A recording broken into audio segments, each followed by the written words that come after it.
And guess what? God will do it again.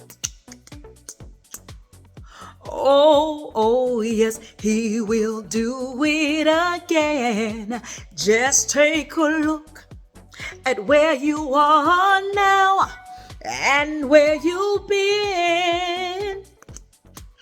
Hasn't He always come through for you? He's the same God as then. You may not know how, you may not know when, but He'll do it again. Listen, that's what God spoke to me at 3-some in the morning. And I said, God, that is a song. And I said, is that by Sandy Patty? Because when I heard that song, I was in elementary school, okay? I was in elementary school in the 80s, all right? And so I looked it up at 3-some in the morning, and it turned out to be Karen Wheaton. Karen Wheaton. And so I listened to it late this morning at 7 instead of 3 in the morning. And so when I heard it, I said, Lord God, Jesus, I thank you right now for restoring your people. That's what God is saying. He is going to allow you to recover all. He's going to bring restoration to you. So do not believe that lie that the enemy is trying to feed you. He wants you to think that what he has tried to steal from you is stolen forever. And God is saying He is your true and living God, the God that sees, the God that hears, the God that smells, the God that speaks, the God that touches, the God that walks into situations and turns them around. That is what God is doing. He has heard your cry. He has seen the situation. He has smelt the aroma of your praise and the aroma of your worship. And now God is putting His hands in it. And at 3 this morning, in other words, God told me this: God will do it again. That's His word. God said, I will restore the years back unto you what the cankerworm, the palmerworm, the caterpillar, the locust had eaten up, right? Remember David, how the enemy came into his camp and stole his belongings, his wife, right, his cattle, and burnt down his camp? David went to God and said, God, shall I pursue the enemy?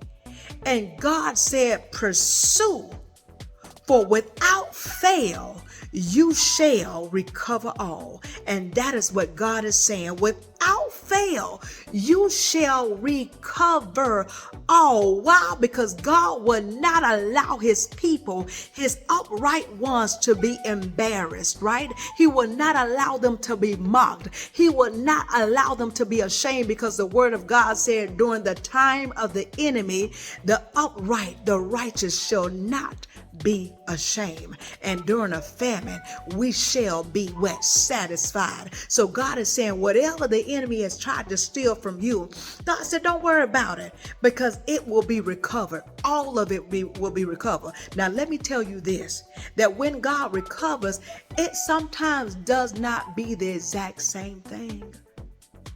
And sometimes we get used to what we had or what the enemy tried to steal. And we're asking God to bring that exact thing back. But God said He don't work like that. When God recovers, if it is that same thing, then God brings that thing back as an upgrade. He upgrades it. Say, for instance, if they had layoffs at your job and you were one of the ones that were laid off, well, maybe you were a secretary. Well, when God recovers all for you and allow you to go back to that same job, guess what? You may not be a secretary anymore. God will move you to a supervisor position, okay? You will be in managerial position, okay? Same thing in relationships and friendships. If God gives you back that same friend, it ain't going to be the same friend. That friend is going to be upgraded mentally so that they'll know how to what? Better treat you as a friend. Maybe it's a husband. God, they're going to give you back that same husband. Even though it's him, But God's going to upgrade him mentally and in the heart so that he'll know how to treat you the way Christ treats the church. Okay? It may not be the same wife. It may look like her, but she going to be upgraded in her mind and in her heart, that she'll be able to what? To be humble and submissive to you, to honor you the way she's supposed to as a wife. So when God recovers for you, it's never where it would have been. It's always where you should be right now. Right now. In other words, God thrusts you, catapults you to where you should have been all along. If something was stolen from you in 1995, God ain't gonna give you the car that was stolen from you from 1995. That thing an old clunker. It's old. God said, I'm gonna give you closer to the date that you're in, 2022 or 2020, or at least 2019. God ain't gonna try to give you no 1995 car. You see what I'm saying? And here's the thing. If what was stolen, if what was taken does not have a change of heart, change of mind, just refuses to get right and fly right, then God said he's not going to give you that back. He's not. He's not going to give you that old friend back, because God know that old friend still got a knife and looking for your back. God is not going to give you that same husband back. Why? Because he knows that husband is still looking at Susie across the way. God ain't going to give you that same wife back. Why? Because God knows that wife is looking at Johnny across the way. God ain't going to do that. Why? Because they have not changed. So what God will do, he'll give you a brand new of a new of a grade. He will. He'll do that. He'll replace. I don't care what nobody say. God will not put you back into a bondage state. And that's what people, that's how ignorant people think. They say you can't get remarried. But God ain't gonna put you with a domestic violent person. He's not gonna put you back with a person that still got a bat behind they back waiting to bash your skull in. Already been giving you raccoon around the eyes. God ain't gonna put you back with him. God ain't gonna put you back with her, because truth be told, women be beating on men. They be doing some conniving stuff too. And God knows the heart of man. That's why God told Samuel, man looketh at the outward appearance, but he looketh at the heart. And God also says that where vipers and hypocrites say beautiful things, baby, I ain't gonna do it no more. No, I've changed, girl. I'm gonna be your best friend. But God said vipers and hypocrites say very nice things, sweet things, what you want to hear. But God said there's still evil in their hearts. So God seeth the heart of people that have been removed out of your life. So when God recovers all for you, don't feel a certain kind of way if it ain't the exact same thing that you had before. Because whatever God recovers to you, you best to believe it is indeed an upgrade. And that upgrade is going to be a blessing to you to carry out every plan that God has for your life. It's going to be an addition to you to help you move forward in God, move forward in your career, move forward in your confidence. In other words, it's going to be like an accessory. You look good already in the outfit, but God going to pair you with a good earring. He is. Some good pearls. That's what he's going to do. You may have on a beautiful outfit, but God may give you the shoes to go with it. It's going to be like an accessory. They ain't coming to add something to you, to complete you. They just coming in as support. You're going to see what real support looks like. You're going to see what real loyalty looks like. You're going to see what real love looks like. You're going to understand what real comfort is when God recovers. That's the type of God we serve. God said you can't trust in idols, these false gods. Because God said what?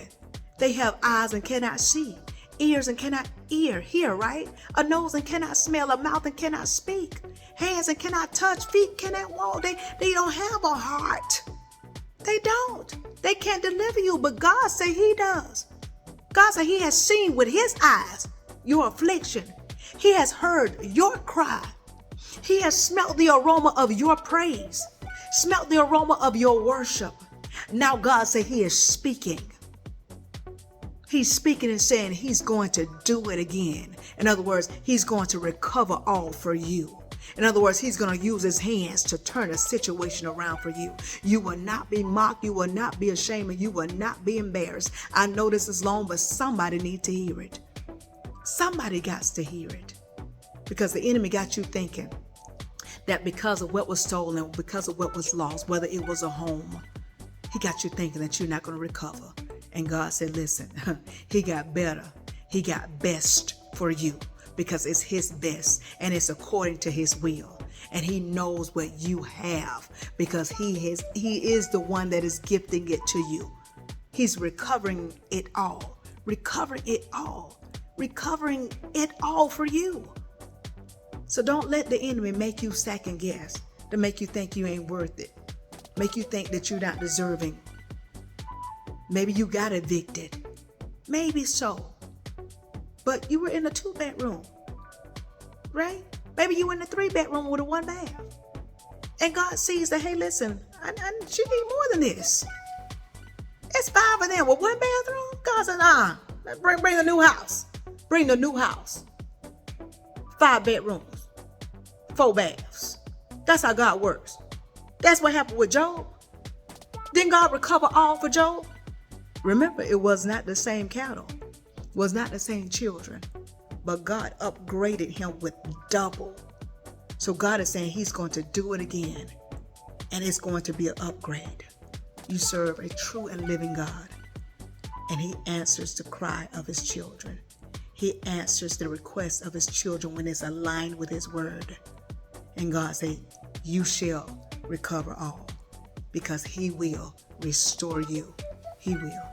Hope y'all got it. If you didn't, rewind this thing and watch again. But in the meantime, in between time, if you take just a little bit of what I'm telling you and apply to your life to the best of your ability, you won't ever have to mess with smile. Why? Because your smiles will always be genuine. Listen, be blessed, stay blessed, be blessed, stay blessed, be blessed, stay blessed. God shall recover it all for you. You shall be restored. I love you, and most of all, God loves you too. Ciao.